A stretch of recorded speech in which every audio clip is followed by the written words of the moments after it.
something a little different.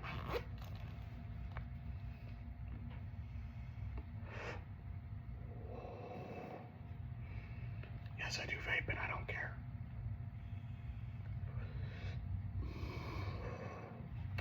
Today, we're going to try a concept I've been hearing about, which is called political ASMR.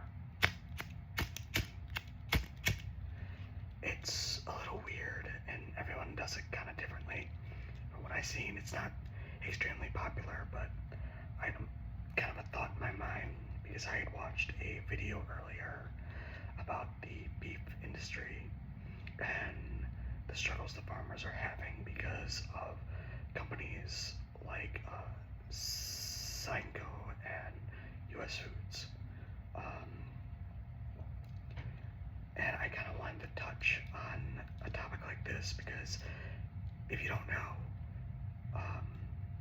in your restaurant industry, in your beef industry, in a lot of these different food industries, specifically restaurants mostly, all of them basically get it from two suppliers, US Food and Synco. I think I keep saying the name wrong, but you'll know who I'm kind of talking about. Synco, I think is how you spell it.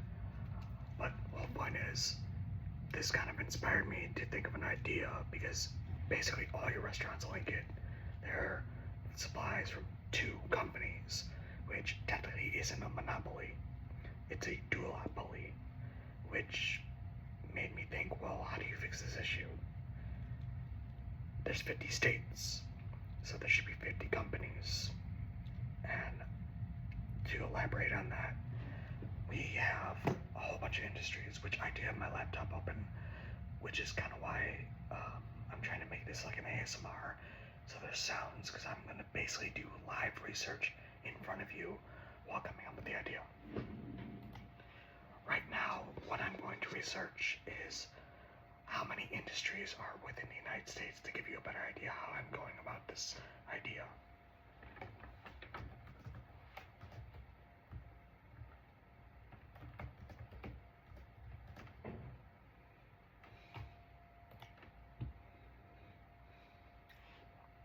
So give it a moment.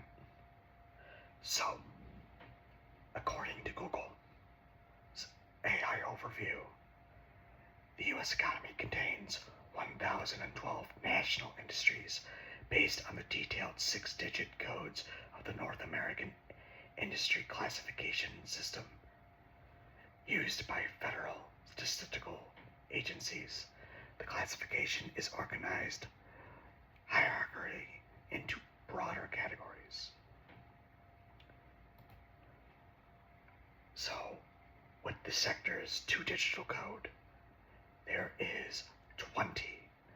With National Industry's 6-digit code, there's 1,012. Now, I don't know what those are.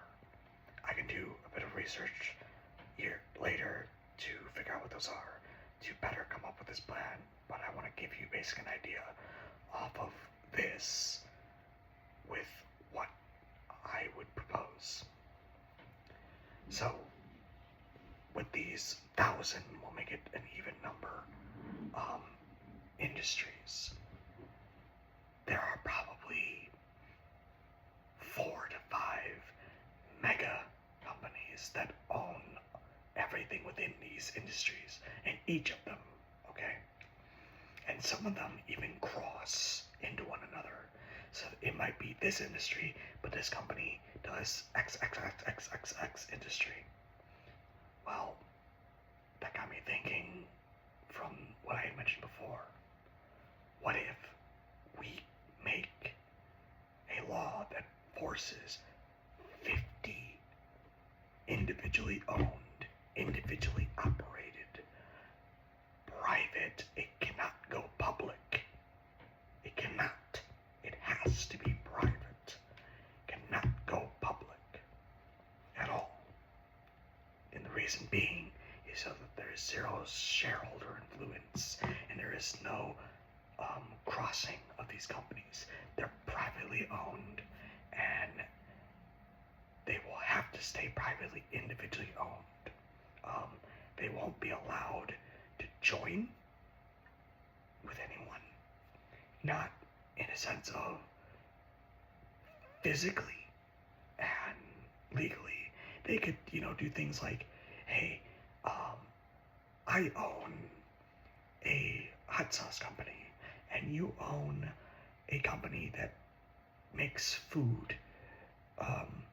Me and you can work together, but you, the bigger company, because you're going to make more money, you do more things, you sell more things, cannot buy my company, and I can't do it to you either. But I can buy from you. We can even make contracts, stuff like that. But the kind of contracts we cannot make is an official joint company. We have to stay individual and sell each other's things or buy from each other. So I might have something they want. Maybe they start making, I don't know, their own in-house brand hot sauce, which we will allow them to do. They can diversify, but they can never join. Okay? But that also would require more new companies to get created because there's now competition. Is this foolproof? No, but this is the basis of the idea. Now, where does the 50 states thing come in? Each state has to do this, which diversifies it even more, because now you have to have individual owned companies that have to operate on their own, have to figure out how to be a business, and can't get bought out by someone bigger to flood money into it, make it as cheap as possible, and just bank off of it, while also controlling basically the entire market itself.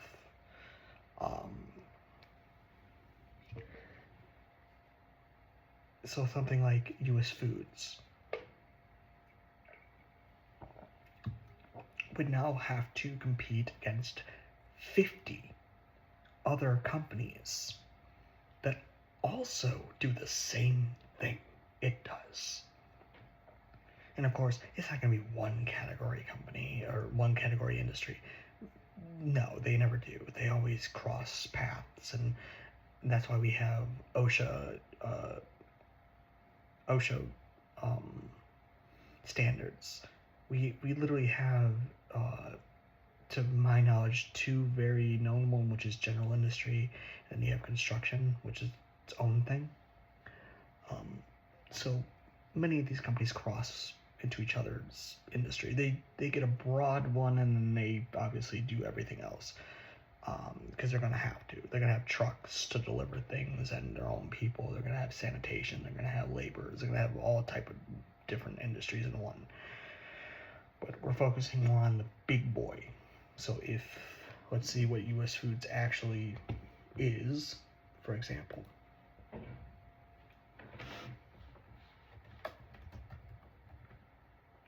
We're just going to do Walmart because that's popping up real easy. Walmart is primarily the retail and wholesale industry, operating as a multinational giant with various formats like hypermarkets, discount stores, and online platforms, offering a vast array of customer goods and services. Falling under the broader consumer staple sector, they specialize in discount retail, grocery, e-commerce, and also provide financial and health services, making them a dominant force in the global retail landscape. So, okay, like I just said, they're going to cross paths. But we all know Walmart. Walmart's in every fucking state, almost in every other town around you. Well, if this law got passed, there now has to be 50 different kinds of stores, not just a Walmart, that could potentially do the same thing Walmart does, which will focus on the retail and wholesale industry. So what's similar to a Walmart? Target. Target's very similar to a Walmart. It's not exact, it's not as diversified per se, but it's similar enough. Well, in my state, I can only really think of Walmart or Target. what's something else? Okay, Home Depot. We have Menards, Home Depot, Lowe's. We used to have Sears that went out of business, but Menards, Home Depot, and Lowe's, and Ace Hardware. So that's actually a really good one because Ace Hardware is technically individually owned hardware stores, but I don't want just, Ace Hardware. No, I want Bubbles Hardware. I want the Blue Hardware store. I want the Howard Brothers Hardware store. I don't fucking know. You get what I'm trying to say here. Is there's 50 different hardware stores. There's 50 different retail wholesale industry stores, all within the United States of all 50 states. And this would diversify every state. Well, you might be asking, wouldn't it still be a monopoly in a sense because each state has to have, say, one Walmart? No, it wouldn't because there'd be 50 of each and 50 of each. But each state might not also get every industry. They don't. And they don't have to.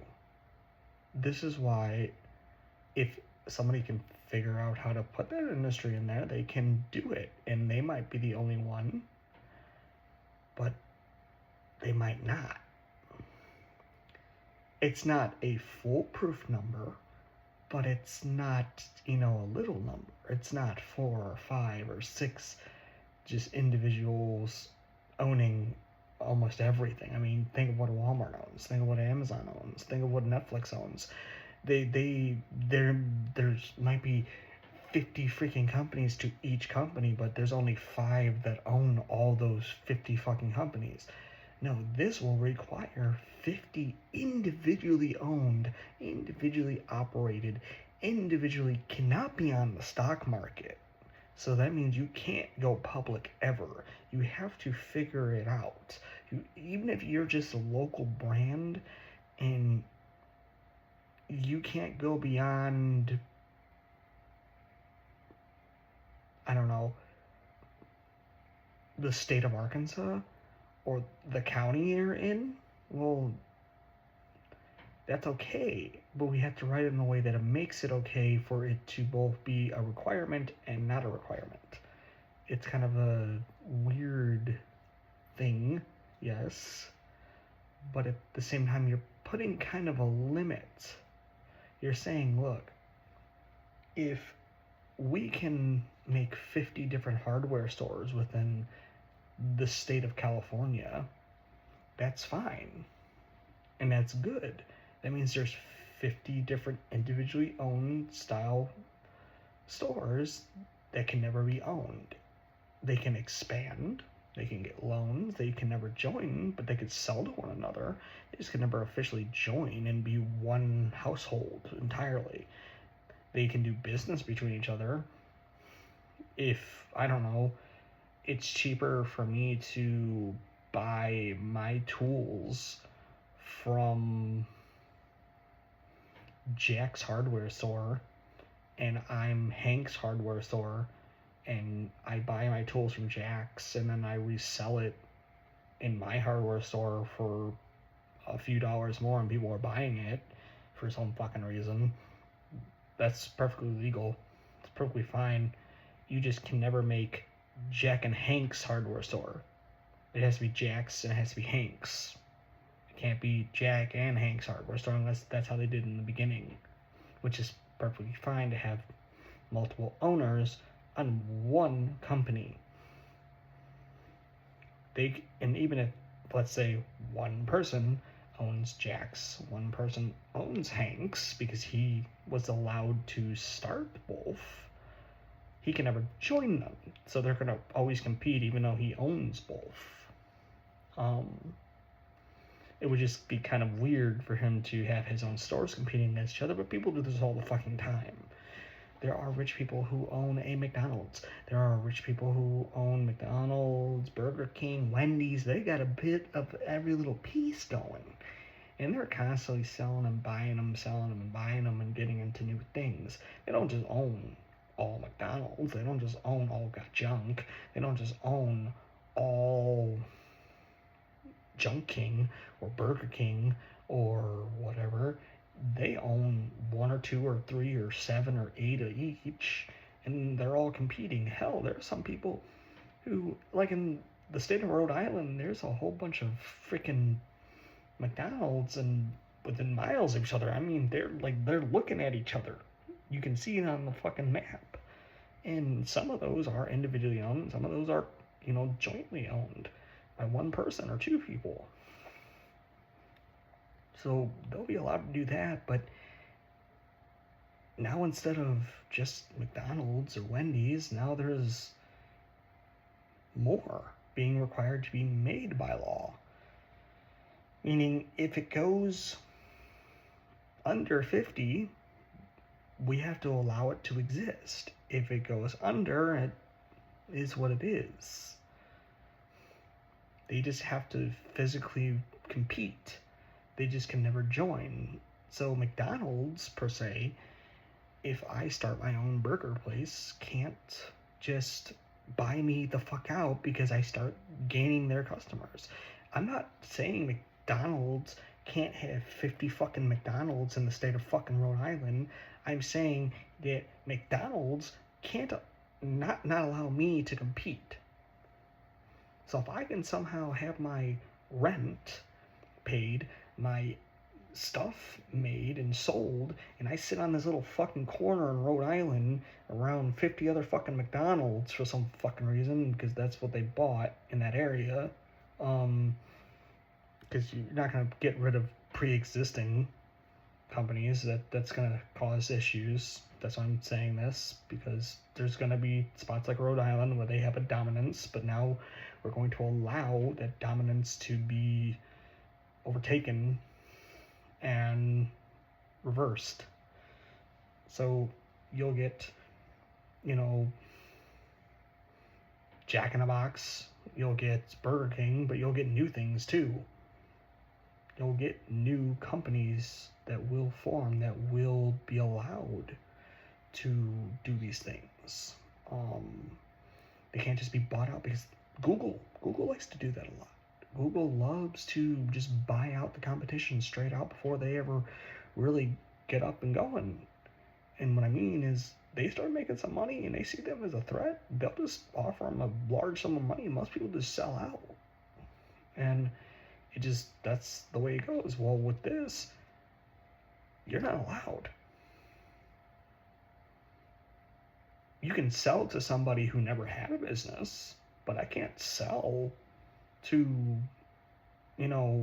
my competition and he buys out and joins it. No, it has to die or it has to grow. It creates diversity while also keeping capitalism alive. And this is kind of the basis of how I thought this would go. Basically, 50 is your goal in each and every state. Within the 50 states, so there will be 50 individual companies in every industry in every state. But that doesn't mean it's going to happen. It's just that's your goal. As a representative, as a senator, as the United States government in general, is we will continuously funding new individuals and growing them, and the banks will get on board and they'll give them the loans and they'll look at their business ideas and plans and stuff like that. And it forces growth. It forces competition, and it eliminates buyouts, straight out buyouts, or political and business pressure to basically go under because there's so much competition against you. Well, now there's so much competition against the bigger guys that they're going to start feeling it too. You're going to feel it as a small one, but everyone else is going to feel it too. So it kind of gives equal pressure and equal liability, because now McDonald's or whoever, or Home Depot, now have to actually compete with these fucking people. And if you might be asking, well, what do we do about the big monopolies and duopolies prior to that? Well, we might have to do to them what we did to AT&T, which is straight out break them up and go, hey, they're now allowed to buy this, which is going to drop. They're allowed to buy all this from you, even if it's at a loss to you, because you have existed as a duopoly or whatever, quadopoly, etc., and you'll just be forced to do it. Now, there will be a few exceptions here and there written in, obviously, because you have things like ComEd, for example.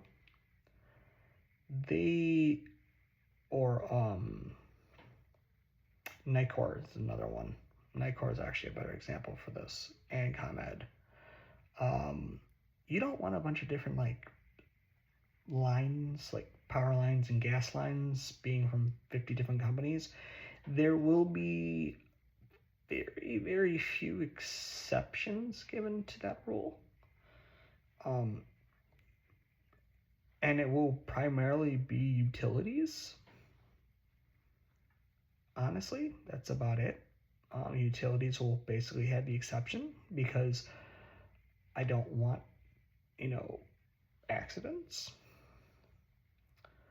Things like the railroads might get exceptions because there's a lot of tracks, but at the same time, there's maintenance going on with those tracks from all of them.